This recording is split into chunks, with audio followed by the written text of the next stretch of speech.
I got 3 topics for you. Making Washington, D.C. a state, the George Floyd trial, and climate crisis? Why do they keep rebranding this thing? Okay, so, back to D.C. I lived in D.C. in 97, and as a matter of fact, I volunteered at the Smithsonian Museum of Natural History, and it'll relate back to the climate crisis here in just a minute. Okay? D.C. was a dangerous place to live. Why? Because of the criminal element, like George Floyd. How are those 3 things tied together, you ask? Well, first of all, D.C. should never be a state. Its 10-mile radius does not even weigh in as the smallest state, Rhode Island, does. Number 1.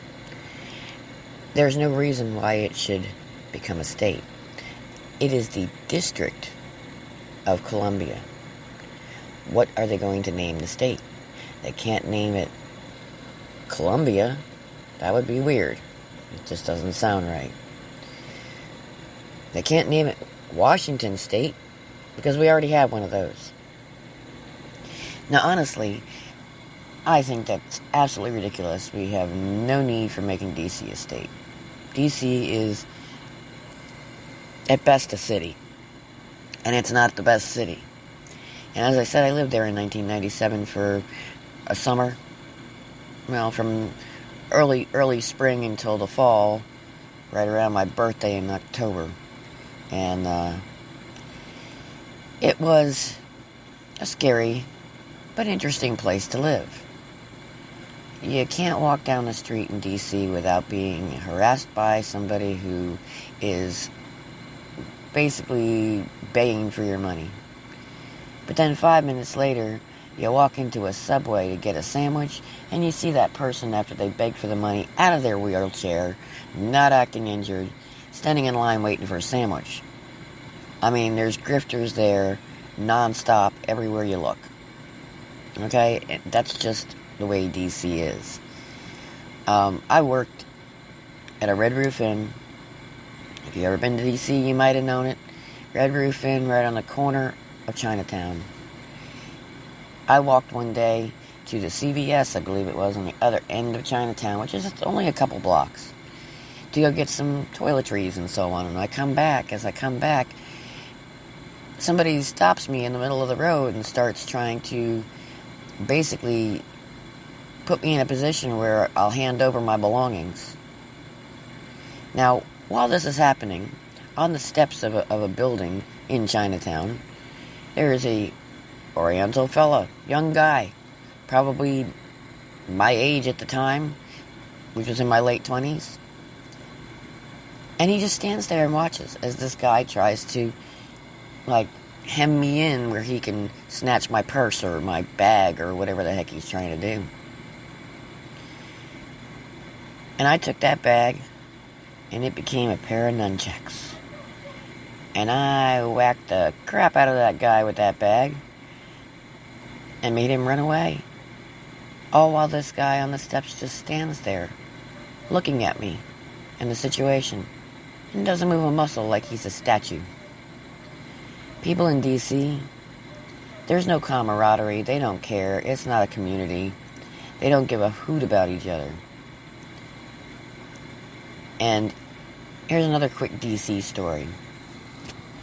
My ex-husband and I, who were there at the time, one day decided to do some exploring, go see some of the museums, maybe go see the zoo. I can't remember which day it was specifically when we did this.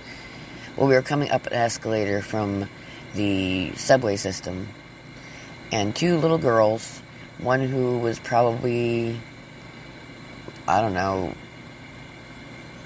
maybe 10 or 11, and her maybe 8-year-old sister, 6, 7, 8-year-old sister, someone there. I couldn't tell exactly, and don't remember if I asked.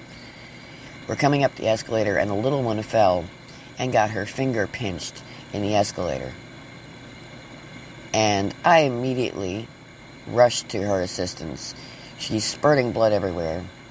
I tell the older one, go straight to that payphone and call your mom. And she did. I gave her money. In the meantime, I'm wrapping this little one's hand in a sanitary napkin that I got from another lady who was standing out in the little park area above the subway system. And I'm trying to stop the bleeding. And after the mom call, we get an ambulance over there to look at her finger. But before all this happened, I realized that little children are just running around this city, completely unattended, with no parents, going from one place to another. These are little children, okay? This is a city full of crime and child abduction and abuse and so on. And people are just letting their children run amok. And this little girl could have gotten killed. She could have lost her hand. Now, granted, the EMS saw that it was basically pinched. The pad of her finger got pinched. And they cleaned it out and wrapped it up, and they were going to take her to the hospital to get some stitches. So she's not losing her finger. But still, at the same point in time, where is the parent? This is a city of debauchery and immoral situations. And it's a city. It is not a state. If you're living in D.C., you have to go to Virginia to go grocery shopping. There's really nowhere to go. If you can't grocery shop in the city that you live in for like a regular grocery store, or you can't find a regular place to go shopping, and you have to leave and go to another state, like Virginia, to get what you need, it's not a state. Okay, so, anyway, that's number one. Number two, the whole George Floyd situation. The mentality of the people that are exalting him as a saint. He was a felon, drug addict, with serious, serious issues. And the court case, well, what Maxine Waters did, and what the other people, Biden and a couple other people did, to say that if Chauvin wasn't completely convicted of this crime, that there was going to be riots, and they approved of those riots, that's extortion. The jury was not sequestered. They knew all this, and they were fearful to make a truthful decision. This was a police officer. He didn't have his knee on his neck. He had his knee on his back. This guy was resisting arrest. He was severely tweaked out on drugs.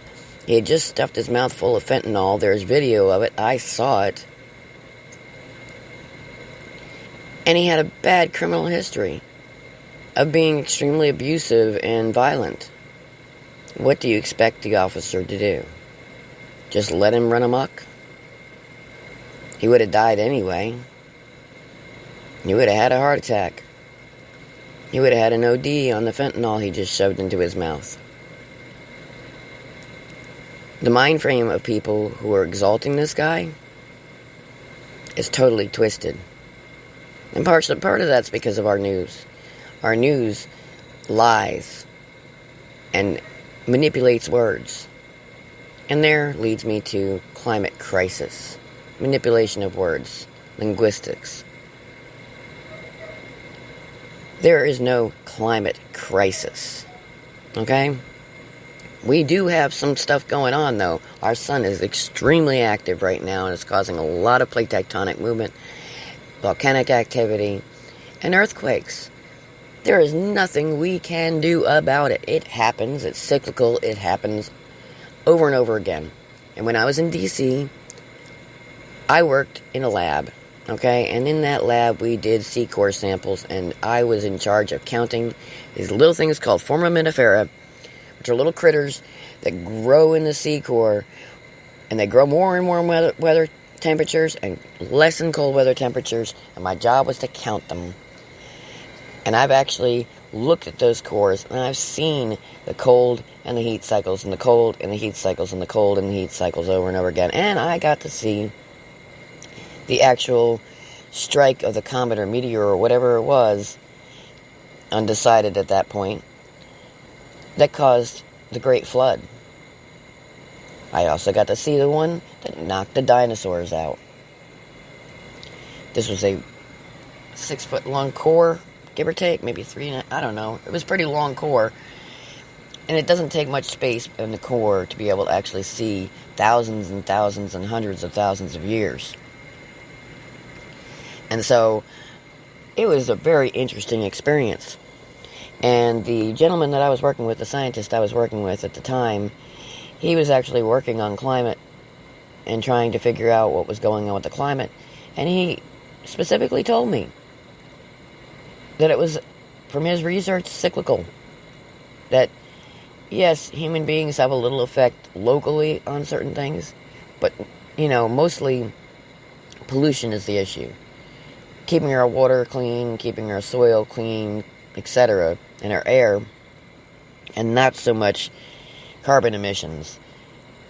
When CO2 goes in the air, plants grow better.